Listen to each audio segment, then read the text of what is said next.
இதே இந்த புகையிலை அதிகமாக பயன்படுத்துவதன் மூலமாக தூக்கமின்மை ஏற்படும். அதிகமாக இரவில் முழித்துக் கொண்டிருப்பார்கள். அப்போ அதனால என்ன ஆச்சுன்னா அவங்க படிக்க முடியாத டிஸ்ட்ராக்ஷன், படிக்க முடியாத ஒரு சூழ்நிலை. ஏதாவது நம்ம வேற என்ன பண்ணலாம் தேவையில்லாம ஏதாவது யோசிச்சுட்டே இருப்பாங்க. இல்லைன்னா வந்து வேற ஏதாவது ஒரு கவனம் வந்து டிஸ்ட்ராக்ஷன் இருப்பாங்க. ஒரு இடத்துல ஒரு உருப்படியான வேலையை செய்ய முடியாது. இப்படியாக அந்த புகையிலை அவர்களை மாற்றிவிடும். அடுத்ததாக பார்க்கும் பொழுது அந்த செல்போனை பயன்படுத்துவதன் மூலமாக பலவிதமான பிரச்சனைகள் இருக்கிறது. ஏற்கனவே நான் மென்பொருளை பற்றி சொல்லியிருந்தேன். அடுத்ததாக அந்த செல்போனில் இப்பொழுது மீடியா துறையிலே உங்களை எல்லாம் கவருவதற்காக பலவிதமான விளம்பரங்களை அவர்கள் இட்டிருக்கிறார்கள். கவர்ச்சிகரமான விளம்பரங்கள், குழந்தைகளை எப்படியெல்லாம் வசியப்படுத்தலாம், பெரியவர்களை எப்படியெல்லாம் வசியப்படுத்தலாம், இளைஞர்களை எப்படியெல்லாம் வசியப்படுத்தலாம் என்று விளம்பரங்களை அவர்கள் அனுப்புவதன் மூலமாக அதை நீங்கள் பார்க்கும் பொழுது, நீங்கள் அந்த மென்பொருளை தொடும் பொழுது அது தானாகவே ஒரு சில ஆப்ஸ்கள், ஒரு சில வைரஸ் எனக்கூடிய ஒரு சில பொருள் வந்து உங்க செல்போன்ல இறங்கிடும். அப்போ நீங்கள் யாராவது கிட்டாவது பேசுனீங்கன்னா அது ரிலேட்டடா உங்களுக்கு மெசேஜ் வந்துகிட்டே இருக்கும். உதாரணத்துக்கு சில ஆப்ஸ்கள் நீங்கள் இன்ஸ்டாலேஷன், ஆப்ஸ்னா மென்பொருள், நீங்க யூஸ் பண்ற ஃபேஸ்புக், இன்ஸ்டாகிராம் எல்லாமே ஆப்ஸ் தான். அந்த பொருளை நீங்கள் இன்ஸ்டால் பண்ணும் பொழுது ஸ்டார்டிங்ல அக்ரிமெண்ட் ஒன்று கேட்பாங்க. ஒரு சில அக்ரிமெண்ட் நீங்கள் படிக்க மாட்டீங்க, ஸ்ட்ரெயிட்டாக நெக்ஸ்ட் கொடுத்து இன்ஸ்டால் பண்ணிடுவீங்க. அது இன்ஸ்டால் பண்ணி முடிச்சதுக்கப்புறம் அந்த அக்ரிமெண்ட்டில் ஒரு சில இது கேட்டிருப்பான், உங்களிடம் உங்களுடைய டேட்டாக்களை நாங்கள் பயன்படுத்தலாம் அப்படின்ற ஒரு வார்த்தை இருக்கும். யாருமே அதை நான் படிக்க மாட்டோம். ஸ்ட்ரெயிட்டாக நெக்ஸ்ட் கொடுத்து இன்ஸ்டால் பண்ணிவிட்டு நம்ம வந்து ஆப்ஸை என்ஜாய் பண்ண ஆரம்பிச்சிடுவோம். ஆனால் உங்களுடைய பர்சனல் டேட்டா, உங்களுடைய விவரங்கள், நீங்கள் தனிப்பட்ட போட்டோக்கள், வீடியோக்கள், நீங்கள் வைத்திருக்கிற கான்வர்சேஷன்ஸ், நீங்கள் வைத்திருக்கிற எல்லா வாய்ஸ் மெசேஜ் எல்லாமே, அக்கௌண்ட் டீட்டெயில்ஸ் எல்லாமே வந்து அந்த ஆப்ஸ் மூலமாக அவங்களுடைய சாஃப்ட்வேர் சர்வருக்கு பதிவிறக்கப்படும் என்பதை நீங்கள் நினைவில் வைத்துக் கொள்ள வேண்டும். உதாரணத்துக்கு நான் என் தாயிடம் வீடியோ கால் பண்றேன் அப்படின்னா அந்த வீடியோ காலில் நீங்கள் தவறாக ஏதாவது பயன்படுத்துங்கள் என்றால் அது எல்லாமே சர்வர்ல சேவ் ஆகும். ஒருவேளை நீங்கள் சிக்கி கொண்டால் அந்த சாஃப்ட்வேர், உதாரணத்துக்கு நான் இன்ஸ்டாகிராம்ல நான் மெசேஜ் பண்ணி ஒரு பிரச்சனையில மாட்டிக்கிட்டேன் அப்படின்னா உங்களுடைய மெசேஜ் எல்லாம் உங்களுடைய அவங்க சர்வர்ல போய் சேவ் ஆயிருக்கும். அப்போ போலீஸ் கிரைம்ல இருந்து அவங்க வந்து டீட்டெயில் கேட்டாங்கன்னா இன்ஸ்டாகிராம்ல இருந்து உங்களுக்கு கொடுக்கக்கூடிய எல்லா விதமான அந்த பாலிசியும் அவங்க அக்ரிமெண்ட்லேயே கொடுத்துருப்பாங்க. அது வாட்ஸ்அப்லேயும் இருக்குது, எல்லா விதமான ஆப்ஸ்லேயும் இருக்குது. அப்போது நம்ம பயன்படுத்தக்கூடிய எல்லா விதமான அந்த ஆப்ஸ் எல்லாமே நம்ம பாதுகாப்பாக பயன்படுத்த வேண்டும். ஒரு ஆப்ஸை நீங்கள் பயன்படுத்துறீங்கன்னா அது தேவையானவற்றை பயன்படுத்தி விட்டு, நன்மைக்கு பயன்படுத்தி விட்டு உடனே நம்ம அதை அன்இன்ஸ்டால் பண்ணிடணும். எப்பொழுதெல்லாம் நீங்கள் அதை வைத்து கொண்டிருக்கிறீர்களோ அது உங்களுக்கு பாதிப்பை ஏற்படுத்தும். அது தொடர்ந்து அந்த செல்ஃபோனில் பேக்ரவுண்டில் ரன் ஆகிட்டே இருக்கும். ஏன் சில நேரத்தில் அதிகமாக நீங்கள் சும்மா இருக்கும்பொழுதே நோட்டிஃபிகேஷன் வருதுன்னா அது பேக்ரவுண்ட் ப்ராசஸ் சொல்லக்கூடிய அந்த விதத்திலே அது இயங்கி கொண்டிருக்கும். அப்போ இயங்கி கொண்டிருக்கும் பொழுது நீங்கள் பயன்படுத்தக்கூடிய அந்த மென்பொருள்கள் எல்லாமே நமக்கு ஆபத்தை விளைவிக்கும் என்பதை மறந்துவிடக்கூடாது. அது மட்டும் இல்லாமல் நீங்கள் பார்க்கக்கூடிய விளம்பரங்கள் கவர்ச்சியாக இருக்கும் பொழுது அதை நீங்கள் தொடும் பொழுது அதிலிருந்து ஒரு தவறான அந்த வீடியோக்கள் பார்க்கக்கூடிய ஒரு சூழ்நிலை ஏற்படும். அப்போ அதை பார்க்கும் பொழுது உங்களுடைய அந்த எண்ணங்கள் எல்லாம் இன்னும் அதிகமாக பார்க்க வேண்டும், புதிதாக பார்க்க வேண்டும் என்று நமக்கு ஆசையை தூண்டும். அவ்வாறு தூண்டும் பொழுது அது மேலும் நமக்கு ஒரு பிரச்சனையை உண்டாக்கக்கூடிய ஒரு சூழ்நிலை. அப்போ அந்த வீடியோ நம்ம பார்க்கும் பொழுது என்ன ஆகும்னா நம்முடைய கண்களில் ஒரு சில பிரச்சனைகள் ஏற்படும். அப்போ நைட்டில் வந்து பார்த்தீங்கன்னா சில பேர் காலையில் எழுந்து பார்த்தீங்கன்னா நல்லா தூங்கி இருக்க மாட்டாங்க. அந்த வீடியோ பார்த்துட்டு இன்ஸ்டாகிராம் ரீல்ஸ்லாம் பார்த்துட்டு காலையில் பார்த்தீங்கன்னா கண்ணெல்லாம் ஒரு மாதிரி கலங்கின மாதிரி ரெட் கலரில் இருக்கும். ஏன்னா நைட்டெல்லாம் ஃபோன் பேசியிருக்கலாம் அல்லது ஃபோன் பார்த்துருக்கலாம். அதே போல் விடிய காலையில் எழுந்து 4லேருந்து 8 மணி வரையும் நீங்கள் செல்ஃபோனை பார்க்கக்கூடாது. அப்படி பார்த்தீங்கன்னா உங்கள் கண்ணில் வந்து என்ன ஆகும்னா ஒரு விதமான சூட்டுத்தன்மை உருவாக்கும். அது என்ன பண்ணுன்னா உங்களை சோர்வாக காட்டும். அப்போ நீங்கள் கிளாஸுக்கு வரும்போது, ஸ்கூலுக்கு வரும்போது உங்களை பார்க்கும்போது என்ன தூங்கலையா, நீ ஒழுங்காக தூங்கலையா, வீட்டில் ஏதாவது பிரச்சனையா, கஷ்டமானு கேட்பாங்க. ஆனால் நீ நைட்டெல்லாம் ஃபோன் நோன்னு யாருக்கும் தெரியாது. இந்த ஃபோன் என்ன பண்ணும், உங்களுடைய கண்களில் உள்ள அந்த பவரை எதுவும் குறைச்சிடும். அப்போது நீங்கள் காலையில் டல்லாக இருப்பீங்க. அப்போ என்ன பண்ணணும், நைட்டில் ஒரு 10 o'clock இல்லை 9 o'clock மேலே ஃபோன் பேசுகிறத விட்டுருணும், ஃபோன் பார்க்குறத விட்டுருணும். 10:30க்கெலாம் நீங்கள் தூங்கிடணும். காலையில் 5 மணிக்கெலாம் எழுந்து படிக்கணும். படிக்கிறதுல நீங்கள் எதெல்லாம் வந்து நைட்டில் தூங்குறதுக்கு முன்னாடி பண்ணுறீங்களோ அதுதான் உங்களுக்கு கனவாக வரும். அப்போ நைட்டில் நான் ஃபோன் பார்த்துக்கிட்டே தூங்கினேன்னா நைட்டில் அதுதான் உங்களுக்கு பிரச்சனையை தூண்டும். அப்போ நைட்டில் நேரத்தில் என்ன பண்ணணும்னா நம்ம முடிஞ்ச வரைக்கும் ஒரு 10-10:30 வரையும் படிக்கணும். காலையில் 5 மணிக்கு எழுந்து படிக்க ஆரம்பிக்கணும். நீ காலையில் 5 மணிக்கு எழுந்த உடனே வாட்ஸ்அப்பில் ஃப்ரெண்ட்ஸ் மெசேஜ் அனுப்பிச்சிருக்கிறாங்களா, ரீல்ஸ் பார்க்குறோமா அப்படின்னு பார்க்கும்பொழுது என்ன ஆகும்னா அதுதான் உங்கள் கண்ணை பாதிக்கும், மூளை பாதிக்கும். இப்படியாக பண்ணும்பொழுது என்ன ஆச்சுன்னா உடல் வந்து வலிமையற்று காணப்படும். உங்க உடல் வந்து ஆள் வந்து பல்கா இருப்பாங்க, ஸ்ட்ரென்த்தா இருப்பாங்க, ஆனா பார்ப்பதற்கு சோர்வா இருப்பாங்க. அப்போ ஏன் சோர்வா இருக்காங்கன்னா, நைட்டெல்லாம் செல்போன் நோண்டிட்டு ரீல்ஸ் பார்த்துக்கிட்டு எதாவது நம்ம நோண்டிக்கிட்டு இருக்கும்போது நம்ம உடல்ல வந்து பலவீனமா ஆயிடுவோம். கண்ணில் வந்து தூக்கம் இருக்காது. நீங்கள் நைட்டு 12-1 மணிக்கு மேலே நீங்கள் செல்ஃபோன் நோண்டிங்கன்னா உங்களுடைய தூக்கத்தன்மையை அதை எடுத்துரும். அப்போ தூக்கத்தன்மையை எடுத்துட்டு காலையில் நீங்கள் ஸ்கூலுக்கு வரும்போது உறங்கி விழுந்துட்டு இருப்பீங்க. ஒன்று இந்த மாதிரி உறங்கி விழுப்பீங்க, இல்லை இயற்கையாகவே வீட்டில் ஏதாவது ப்ராப்ளம் அதை நினச்சிக்கிட்டு நீங்கள் கஷ்டப்பட்டுட்டு இருந்தீங்கன்னா அதுவும் வந்து உங்களை சோர்வு தன்மை உண்டாக்கும். அதனால் நைட்டில் செல்ஃபோன் பயன்படுத்தக்கூடாது. இந்த செல்ஃபோன் மூலமாக நிறைய விதமான பிரச்சனைகள் இருக்குது. உதாரணத்துக்கு அமெரிக்காவில் ஒரு பையன் வந்து என்ன பண்ணியிருக்கான், அவன் வந்து ரெண்டு இன்சிடென்ட் நான் சொல்கிறேன். ஒரு இன்சிடென்ட் வந்து அமெரிக்காவில் ஒரு பையன் கேம்ஸ் விளையாடும்பொழுது அவங்க அம்மா அப்பா வந்து கேம்ஸ் ஏன் விளையாடிக்கிட்டே இருக்கிற அப்படின்னு சொல்லிட்டு பிடிச்சி தள்ளிட்டாங்களாம். உடனே அங்கே பக்கத்தில் ரிவால்வர் இருந்திருக்கு, துப்பாக்கி இருந்திருக்கு, எடுத்து அவங்க அம்மா அப்பா எல்லாம் சுட்டுட்டு அவன் கேம்ஸ் விளையாடி இருக்கிறான். அப்போ கேம்ஸ் என்ன பண்ணுன்னா உங்களை அடிமைப்படுத்திடும்.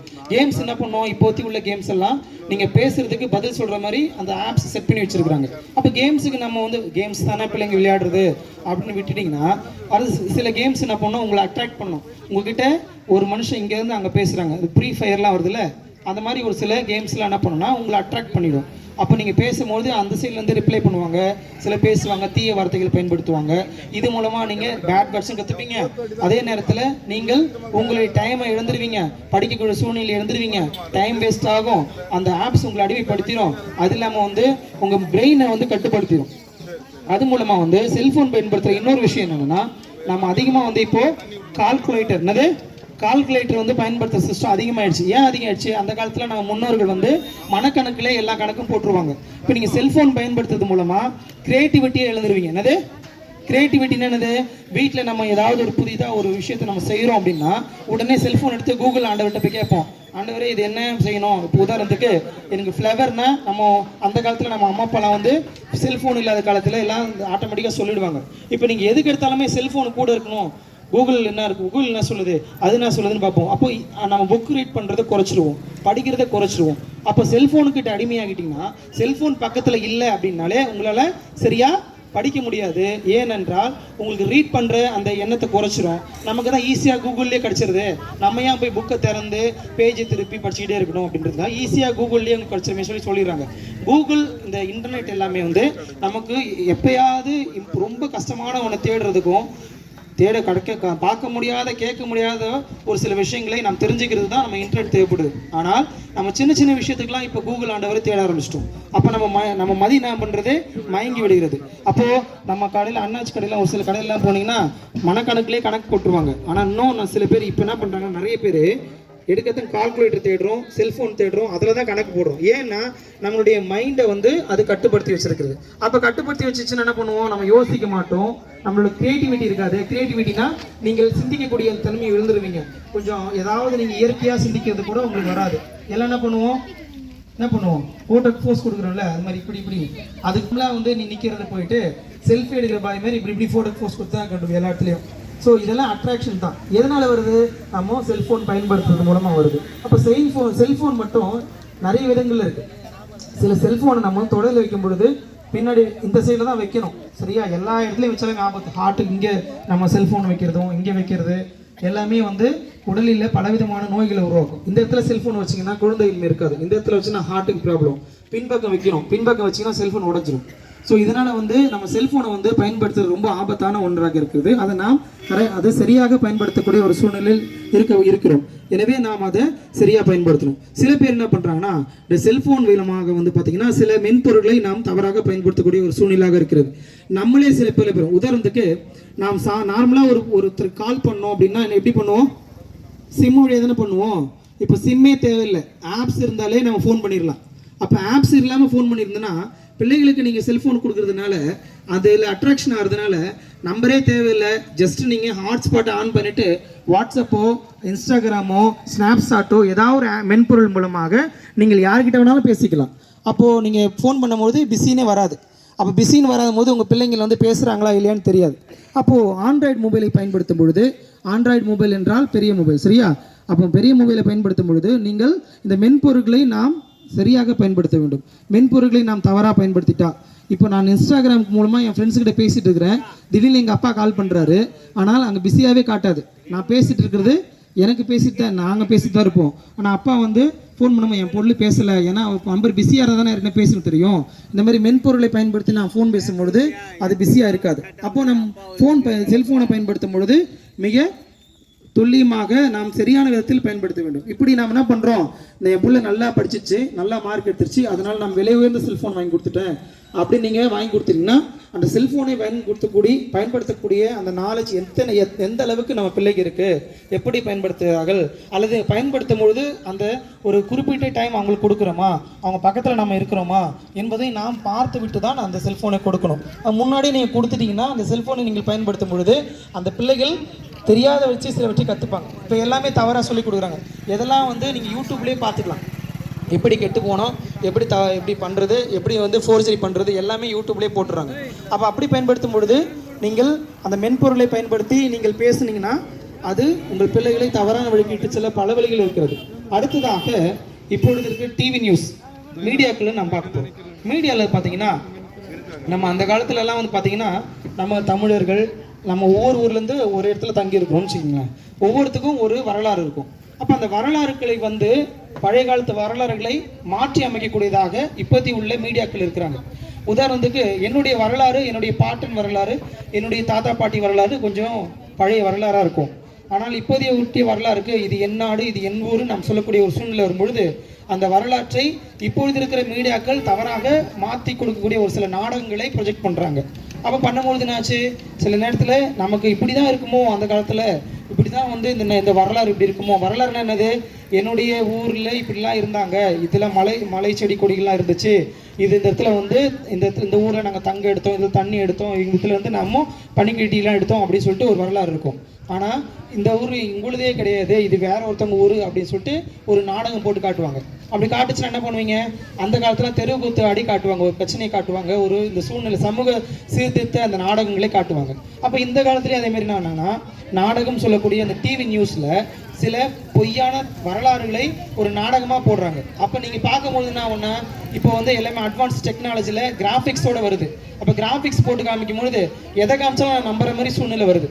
அப்போ ஏதாவது ஒன்று காமிச்சு இதுதான் கடவுள், ஏதாவது ஒன்று காமிச்சு இதுதான் வந்து நமக்கு நம்மளுடைய இது அப்படின்னு சொன்னால் நம்ம நம்பக்கூடிய ஒரு சூழ்நிலை இருக்கிறோம்.